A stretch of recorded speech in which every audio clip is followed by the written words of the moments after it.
আমার নাম রূপালী। ছোট থেকেই আমার সাথে জিনে ধরা একটা ব্যাপার ছিল। সবাই বলতো আর কি আমার উপরে নাকি জিনের আসর হতো, কিন্তু আমি কখনো বুঝতে পারিনি। কিন্তু মাঝে মাঝে হঠাৎ করে আমার সাথে কি এমন হতো, আমার তো কোনো কিছু মনে থাকতোই না। কিন্তু যখন আমার হুঁশ ফিরতো তখন দেখতাম আমার চারিপাশে মানুষজন বসে আছে, আর আমি আমার শরীরে অনেক ব্যথা অনুভব করতাম। তখন সবাই বলতো আমার ভেতর নাকি জিন এসেছিল। তো যাই হোক, এই জন্য আমার বাবা মা আমাকে অনেক কবিরাজের কাছে নিয়ে গিয়েছিল। কবিরাজ, হুজুর, এমনকি হিন্দু কবিরাজের কাছেও। তারা আমাকে তাবিজ, কবজ, পানি পড়া অনেক কিছুই দিয়েছিল। এমনকি আমাদের বাড়ি বন্ধ করে দিয়ে গিয়েছিল। কিন্তু যেই দিনই তারা আমাকে এই তাবিজ কবজ দিত, তার পরের দিনই সেই তাবিজ কবজ কোনোভাবে হারিয়ে যেত। হাজার খুঁজেও আর পাওয়া যেত না। এভাবেই আমি বড় হই। যখন আমি ক্লাস 10-এ পড়ি তখন দেখা যেত আমি খুব অসুস্থ হয়ে পড়তাম। এক্সামও দিতে পারতাম না ঠিক মতো। আর তখন সবাই বলতো আমার উপর নাকি জিনের আসর হয়েছে। এই বিষয়টাতে আমি পুরোপুরি অভ্যস্ত হয়ে গিয়েছিলাম। আমার সাথে এত বছর ধরে জিন আছে, অথচ আমি তাকে দেখিনি, না আমি তাকে অনুভব করতে পারি, কিন্তু লোকে বলে। তো যাই হোক, স্কুল থেকে বাড়ি আসা যাওয়ার পথে একটা ছেলের সাথে প্রায় আমার দেখা হতো। ছেলেটা আমাকে পছন্দ করত, আমিও তাকে একটু একটু পছন্দ করতাম। ও আমার ক্লাসেরই একটা মেয়ের ভাই হয়। আমি যখনই এটা জানতে পারলাম, ঠিক তখনই ওই মেয়ের সাথে ভাব জমাতে শুরু করলাম। ওই মেয়েটাও খুব মিশুক ছিল। মেয়েটার সাথে একদিন কথা বলাতেই ওই মেয়েটা আমার বেস্ট ফ্রেন্ড হয়ে যায়। তো এরপর ওর বাসায় যাওয়া আসা, আর তখন ওর ভাইকে আরো বেশি দেখতে পেতাম। ওর ভাইও তখন আমাকে দেখতে পেত। তো যাই হোক, একদিন ওদের বাসায় গিয়েছিলাম। তখন ওর ভাই একটা চিরকুট এনে আমার সামনে রাখে। অবশ্য আমার বান্ধবী তখন ছিল না ঘরে। ও রান্নাঘরে আমার জন্য চা আনতে গিয়েছিল। সেই সুযোগে আমি চিরকুটটা নিয়ে নেই। বাড়ি এসে চিরকুটটা পড়ি। সেখানে খুব সুন্দর প্রেমের একটা কবিতা লেখা ছিল, যেটা পড়ে আমি তো তার প্রেমে আরো বেশি হাবুডুবু খাচ্ছিলাম। আমিও তাকে এর পরিবর্তিতে একটি কবিতা লিখি, সেই সাথে আমার মনের কিছু কথা লিখি। আর আমাদের চিঠি আদান প্রদানের মাধ্যমটা খুব সহজ ছিল। আমার বান্ধবী ওর বাসায় যেয়ে কোনো না কোনো ভাবে আমি চিরকুট দিয়ে আসতাম। আর ওর ভাইয়ের হাজার কাজকর্ম থাকলেও আমার আশায় বসে থাকতো। তো এমনি সময় কাটছিল। এরপর আমরা কথা বলা শুরু করি। আস্তে আস্তে আমরা দুজন দুজনকে এত বেশি ভালোবেসে ফেলি যে দুজন দুজনকে ছাড়া বাঁচতে পারবো না। এক পর্যায়ে আমার সেই বান্ধবীটি জেনে যায়। তখন আমি খুব ভয় পেয়েছিলাম ও হয়তো আমার মায়ের কাছে বলে দিবে, কিন্তু ও উল্টো আমাদের সাপোর্ট করেছে। আমরা তখন দুজন দুজনকে প্রমিস করি যে আমরা একে অপরকেই বিয়ে করব। আমার বয়ফ্রেন্ড আমার থেকে 6 বছরের বড় ছিল। তা আমি আর আমার বয়ফ্রেন্ডকে এই বিষয়টা জানাই না যে আমার জিনে ধরার সমস্যা আছে। কিছুদিন ধরে আমার বয়ফ্রেন্ড খুবই অসুস্থ থাকে।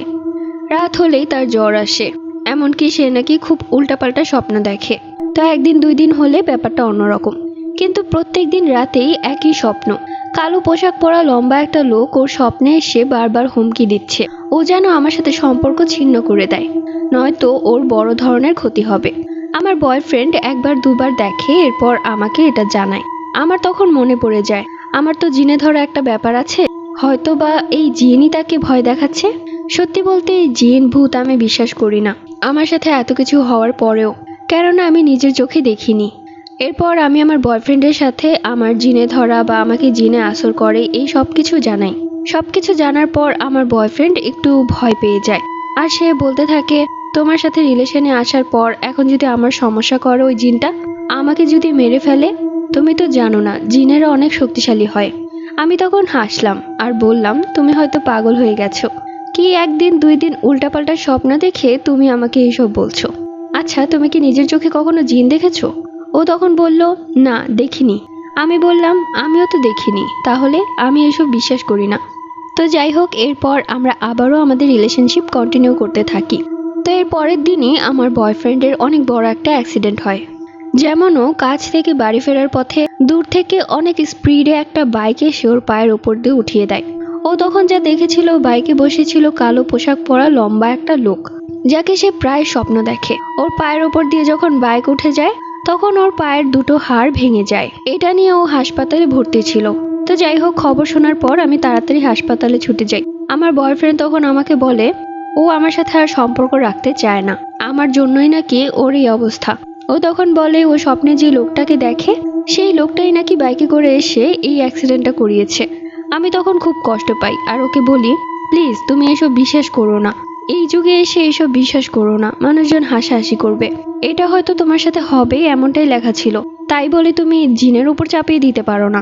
আমার বয়ফ্রেন্ড তখন খুব রাগারাগি করে আর আমাকে বলে বাড়ি চলে যেতে। সেটা বলে দেয় যে সে আমার সাথে আর কোনো সম্পর্ক রাখতে চায় না।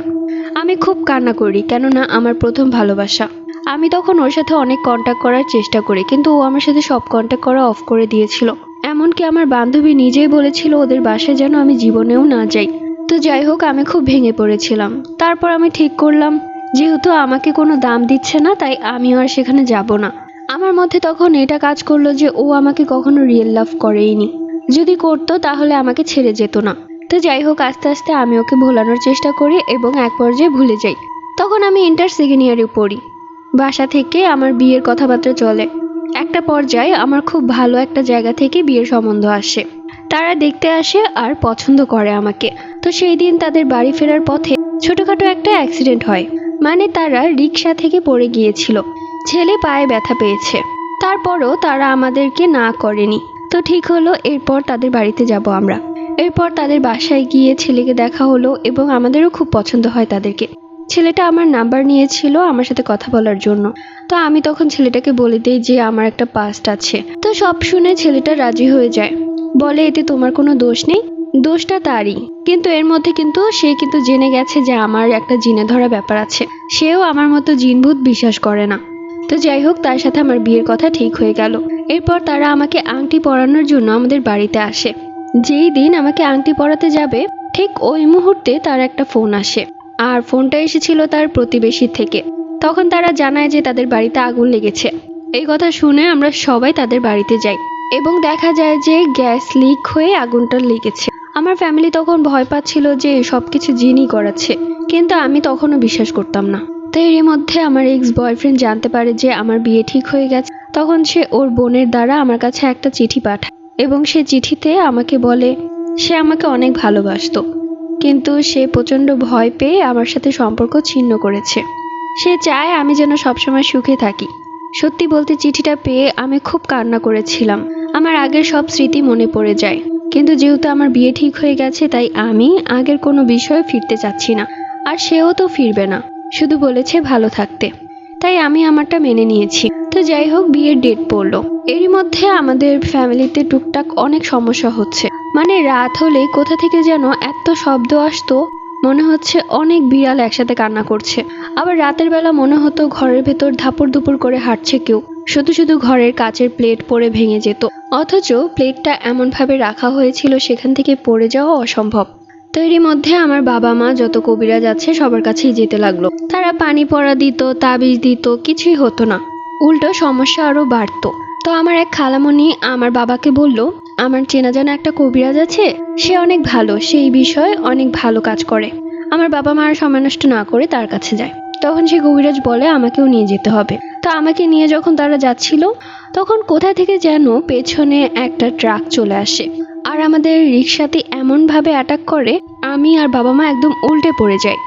আমার আসলে কিছুই হয়নি, কিন্তু আমার বাবা মায়ের প্রচণ্ড আঘাত পেয়েছিল। আমার বাবা মা বুঝতে পারে যে আমাদেরকে কে আটকানোর চেষ্টা করছে। এরপর আমরা অনেক কষ্ট করে উঠে যাই। প্রথমেই কবিরাজ আমাকে দেখে বলে, তোমার উপর তো ভয়ঙ্কর আশিক জিনের নজর আছে। আমি তখন ভাবতে লাগলাম, এই আশিক জিন আবার কি? তখন সেই কবিরাজ বলল, আশিক জিন এমন এক জিন যে তোমার কোনো ক্ষতি করবে না, কিন্তু হ্যাঁ, তুমি যার সাথে মিশবে, যে তোমাকে বিয়ে করতে চাইবে, তার ক্ষতি করবে। আর তোমাকে কখনো বিয়ে হতেও দিবে না, একটা পর্যায়ে তোমাকে নিয়ে চলে যাবে। আমি তখন ভাবলাম, যাক, তাহলে কেউ একজন তো আমাকে ভালোবাসে। তখন কবিরাজ আমার হাতে একটা লাল সুতো বেঁধে দেয় আর বলে, এই সুতোটা যতদিন তোমার হাতে থাকবে ততদিন সেই জিন তোমার কাছে আসতে পারবে না। আর হ্যাঁ, ওই জিনটা তোমার কাছে আসতে না পারলে তোমার বিয়েটাও তাড়াতাড়ি হয়ে যাবে। আর বিয়েটা হয়ে গেলেই তুমি এই জিন থেকে চিরতরে মুক্তি পাবে। ও আর কখনোই তোমাকে বিরক্ত করতে পারবে না, কেননা এই জিনেরা বিবাহিত মহিলাদেরকে বিরক্ত করে না। এরপর আরো কিছু জিনিসপত্র দিল আমার বাবা মাকে, যেগুলো ছিল আমাদের বাড়ির জন্য। এরপর আমরা সেখান থেকে চলে আসি। বাসায় এসে আমি আমার রুমে বসে সেই লাল সুতোর দিকে তাকিয়ে ভাবতে লাগলাম, একটা জিন আমার পেছনে এভাবে পড়ে আছে, সেই আমাকে বিয়ে করতে দিচ্ছে না। সে আমাকে এতটা ভালোবাসে, কে হবে আমি যদি এই সুতোটা কেটে ফেলি? সে যদি আমাকে এতটাই ভালোবাসে তাহলে আমাকে দেখা দেয় না কেন? অথবা আমি তাকে দেখতে পাই না কেন? আমার এক্স বয়ফ্রেন্ডও তো তাকে স্বপ্নে দেখেছে, তাহলে সে আমার স্বপ্নে আসে না কেন? আমার মনে তখন অনেক অনেক কৌতূহলী হচ্ছিল। আমি তখন আর সময় নষ্ট না করে কেচি দিয়ে সেই সুতো কেটে ফেলি। এরপর অজ্ঞান হওয়ার আগে আমার এইটুকু মনে ছিল যে আমার গায়ে এক গরম বাতাস লাগলো। যখন চোখ খুলে তাকালাম তখন আমি অনুভব করি আমার শরীরে প্রচন্ড ব্যথা, সেই সাথে আমার বাবা মা সবাই আমাকে ঘিরে বসে আছে। আমার হাত পা বিছানার সাথে বাঁধা, মানে ওই আগের কাহিনী। আমি তখন আমার বাবা মাকে বললাম, আমি ঠিক আছি, এখন এগুলো খুলে দাও। আমার বাবা মা তখন বলতে লাগলো, তোর হাতে সুতো কোথায়? আমি তখন বলিনি যে আমি সুতোটা নিজেই কেটে ফেলেছি, তাহলে হয়তো আমার বাবা মা আমাকে প্রচন্ড বকা দিত। আমি তখন বললাম, আমি আসলে জানি না। আমার বাবা মা তখন সেই কবিরাজের কাছে ফোন দেয় আর বলে, যে সুতাটা আপনি দিয়েছিলেন সেই সুতাটা তো হারিয়ে গেছে। তখন বলে ওই লোকটা আমাদের বাড়িতে আসবে পরের দিন। তো সন্ধ্যা গড়িয়ে রাত হয়ে গেল, অথচ সেই লোকটা আর আসলো না। তো সেই লোকটাকে আমার বাবা আবার ফোন করে। তখন সেই লোকটার একটা শিষ্য ফোন ধরে বলে, ওস্তাদ আপনাদের বাড়িতে যাওয়ার পথে তার অনেক খারাপ একটা অ্যাক্সিডেন্ট হয়, এখন ওস্তাদ হাসপাতালে আছে। আমরা অনুমান করছি এটা ওই জিনেরই কাজ, তাই যত তাড়াতাড়ি সম্ভব আপনার মেয়েকে ভালো করানোর জন্য একটা ভালো কবিরাজকে দেখান। আমার বাবা মা খুব ভেঙে পড়ে, আর বিয়ের দিনও তো ঘনিয়ে আসছিল, তাদেরকেও এত কিছু বলা যাচ্ছিল না। আমি তখন আমার বাবা মাকে বোঝালাম যে দেখো, কবিরাজ যেহেতু বলেছে বিয়ের পর সব ঠিক হয়ে যাবে, তাই তোমরা দেখতে থাকো যে বিয়েটা হয় কিনা। আমরাও দোয়া করতে থাকি যাতে বিয়েটা তাড়াতাড়ি হয়ে যায়, কেননা কবিরাজ বলেছিল বিয়েটা হওয়ার পর এই সমস্যাগুলো থেকে আমি মুক্তি পাবো। তো দেখতে দেখতে আমার গায়ে হলুদের দিন চলে আসে, আর এমনিতে সবকিছু স্বাভাবিক, তাই আমরা একটু একটু ভয় পাচ্ছিলাম, আবার মনে মনে শান্তিও হচ্ছিল। গায়ে হলুদের দিন আমার স্বামীর পক্ষ থেকে ফোন এসে বলে তারা বিয়েটা ভেঙে দিচ্ছে। তখন আমার বাবা মা বলতে থাকে যে কি বলেন এইসব, এত মানুষের আয়োজন করেছি, আমার মেয়ের বদনাম হয়ে যাবে। তখন ছেলের মা খুব রাগী কণ্ঠে বলে, আপনাদের মতো ছোট লোকের সাথে আমি আমার ছেলের বিয়ে দিব না। আমার বাবা মা কিছুই বুঝতে পারে না, তারা এত ভালো, অথচ এই দিনে কি কথা বলছে এইসব। তখন ফোন কেটে দেয়। আমার মা তখন আবার ফোন করে এবং কি হয়েছে বিষয়টা তাদের সাথে কথা বলে। আমার মা খুব বুঝিয়ে কথা বলে। তখন সে আমার হবু শাশুড়ি বলতে শুরু করে, কালো পাঞ্জাবি পরা একটা লম্বা আকৃতির ছেলে আমাদের বাড়িতে এসেছিল। সে বলল তার সাথে নাকি আপনার মেয়েকে অনেক আগেই বিয়ে দিয়েছেন, এমনকি সে কাবিননামাও দেখিয়েছে। আমার মা বাবা তখন অবাক, কি বলে এসব? আমার মেয়ের এটা প্রথম বিয়ে, এছাড়া আমার মেয়ে কারোর সাথে সম্পর্কে জড়ায়নি। আমি তখন ভাবতে লাগলাম, কে এটা? আমার এক্স বয়ফ্রেন্ড? কিন্তু ও তো কখনো এটা করবে না, ও খুব ভদ্র ঘরের ছেলে, তাহলে কি সেই জিনটা এসব করছে? আমি তখন আর কোনো কিছু না ভেবে ছাদে চলে যাই। ছাদে গিয়ে চুল ছেড়ে দাঁড়িয়ে আছি, আমার টার্গেট হচ্ছে সেই জিনকে ডেকে আনা। আমি তখন চোখ বন্ধ করে সেই জিনকে ডাকতে থাকি আর বলি, আপনি আমার সামনে আসেন। মুহূর্তের মাঝে আমার গায়ে এক গরম স্পর্শ অনুভব হয়, কিন্তু এবার আমি অজ্ঞান হইনি। আমি তাকিয়ে দেখলাম আমার সামনে এক কালো ছায়া দাঁড়িয়ে আছে। ছায়াটা আকৃতিতে অনেক লম্বা। জীবনের প্রথমবার এরকম দৃশ্য দেখে আমি ভয়ে কিছুটা পিছিয়ে যাই। তখন সে আমাকে একটা সালাম দিয়ে বলে, আসসালামু আলাইকুম। আমি তখন এতটা ভয় পেয়েছি যে তার সালামের উত্তরটাও দিতে পারিনি। সত্যি যে জিন ভূত বলতে কিছু আছে সেটা আজ নিজের চোখে দেখছি। এমনটা দেখব কখনো ভাবিনি। যাই হোক, ভয় পেলে চলবে না। আমি তখন তাকে বলতে লাগলাম, এই সব কিছু আপনি করাচ্ছেন? তখন সে গম্ভীর কণ্ঠে বলল, জি আমি করেছি। আমি আপনাকে অনেক ভালোবাসি, তাই আমি আপনাকে অন্য কারো হতে দিব না।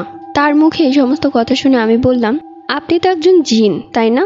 তখন সেই জিনটা বলল, জি আপনি একজন জিন আর আমি একজন মানুষ, তাই আপনার সাথে আমার কোনো কিছুই হবে না। তখন সেই জিনটা কিছুই বলে না, হাসছে। তার হাসি দেখে আমি আবারও বলতে শুরু করলাম, আপনি কি চান? কি পেলে আপনি আমার জীবন থেকে বিদায় হবেন? তখন সেই জিনটা হাসি থামিয়ে বলল, আমি শুধু আপনাকে চাই। আমি তখন বললাম, এটা সম্ভব না, আমি একজন মানুষ, আমার যদি বিয়ে হয় তাহলে মানুষের সাথেই হবে। এবার জিনটা একটু রাগান্বিত হয়ে বলল, আপনি শুধুই আমার থেকে আপনাকে কেউ ছিনিয়ে নিতে পারবে না। তার রাগ দেখে আমারও রাগ হয়, আর তখন বলি, আপনার সমস্যা কি? হ্যাঁ, আপনি এভাবে তো একজনের জীবন এভাবে দখল করতে পারেন না। আমার জীবন আমার ইচ্ছা, আপনাকে আমার পছন্দ না, আপনি আমার জীবন থেকে দূর হন। তখন সেই জিনটা নরম কণ্ঠে বলল, দেখুন আপনাকে আমি অনেক ভালোবাসি, অনেক পছন্দ করি, তাই এভাবে আমি আপনার জীবন থেকে চলে যেতে পারবো না, বিনিময়ে আমাকে কিছু দিতে হবে। আমি তখন বললাম, কি চান আপনি? যা চাবেন তাই পাবেন। তখন সেই জিনটা বলল, ঠিক আছে, আমি আপনার স্বপ্নে আসব এবং আমি কি চাই তাই আপনাকে বলে দিব। তো সেই রাতে ঘুমিয়ে আমি একটি স্বপ্ন দেখি। আমার স্বপ্নে সেই জিনটি আসে। এবার আর তাকে কালো ধোঁয়ার মতো লাগছে না, কালো পাঞ্জাবি পরা, বেশ লম্বা। হেঁটে হেঁটে যখন আমার সামনে আসলো তখন আমি তার চেহারা দেখে আমি যেন অবাক হয়ে তাকিয়ে আছি। এত সুন্দর! জিনেরা বুঝি এতটাই সুন্দর হতে পারে? আমার যেন চোখই সরছে না। সেই জিনটা তখন আমার কাছে এসে বলল, আপনি তো জানতে চেয়েছিলেন আমি কি পেলে আপনাকে ছেড়ে দিব, তাহলে আপনি আপনার গর্ভে জন্ম ধারণ করে আমাকে একটি বাচ্চা দিন, আমি তাহলে আপনাকে ছেড়ে চলে যাব। আমি তার প্রশ্ন শুনে অবাক হয়ে বললাম, বাচ্চা? আমি একজন অবিবাহিত নারী, আর এটা কি করে সম্ভব? কেউ কি নিজের বাচ্চা দেয়?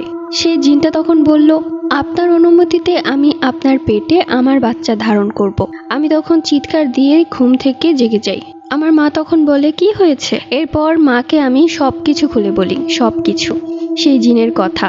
এমনকি আমার আগে একটা রিলেশনশিপ ছিল, এমনকি সেই জিনটাই সেই রিলেশনশিপটা ভেঙেছে। আর আমার বিয়েটাও তো ভেঙে গেল। আমার যাদের সাথে বিয়ে হওয়ার কথা ছিল, যার সাথে আমার বিয়ে ঠিক হয়ে গিয়েছিল, তারা পুরোপুরিভাবে সেই জিনের কথাই বিশ্বাস করে। তাদেরকে অনেক বোঝানো হয় কিন্তু তারা আর বিয়েটা করাবে না। তো কি আর করার, সবাইকে না করে দেওয়া হয়। আমার মাকে যখন আমি সবকিছু খুলে বলি তখন আমার মা বলে, এটা তো মোটেও ভালো জিন না, যেভাবেই হোক এর থেকে পিছু ছাড়াতে হবে, নয়তো তোর তো কখনোই বিয়ে হবে না রে। তো এরপর আমার মা এক প্রতিবেশীর সাথে কথা বলে। তিনি জানান সে খুব ভালো একজন হুজুরকে চেনেন, যে কিনা জিন বন্দি করতে পারে। তখন আমরা সবাই মিলে সেই হুজুরের কাছে যাই। হুজুর তখন বলে, এটা আশিক জিন, আপনার অনুমতিতে সে যদি আপনার গর্ভে তার বাচ্চা ধারণ করতে পারে এবং সেই বাচ্চা যদি সে নিয়ে যেতে পারে, তাহলে সে আরো শক্তিশালী হয়ে যাবে এবং পরবর্তীতে সেই বাচ্চাও আপনাদের পিছু ছাড়বে না। তখন হুজুর বলে, আজ রাত 12টায় ওকে আনবো। তো আমাকে একটা বৃত্ত কেটে সেই বৃত্তর মাঝে বসানো হয় এবং অনেকক্ষণ বসে থাকতে থাকতে আমার উপর সেই জিন আসর করে। যেহেতু গোল বৃত্তের ভেতর আমি বসা, তাই সেই জিনটা কোথাও বের হতেও পারছে না। তখন সেই হুজুর বলে, এই মেয়েটা তোকে কি দোষ করেছে, তুই ওকে ছেড়ে দিচ্ছিস না কেন? তখন সেই জিন বলে, ওকে আমি অনেক পছন্দ করি, ওকে আমি আমার সাথে নিয়ে যাব। তখন হুজুর বলে, তোকে আমি এখনই বোতলবন্দি করব। তো আমরা সবাই ভেবেছিলাম সবার মতোই এই হুজুরটাও ফেক, কিন্তু তিনি বোতলবন্দি করে ফেলে সেই জিনটা, আর আমি সেই জিন থেকে মুক্তি পাই।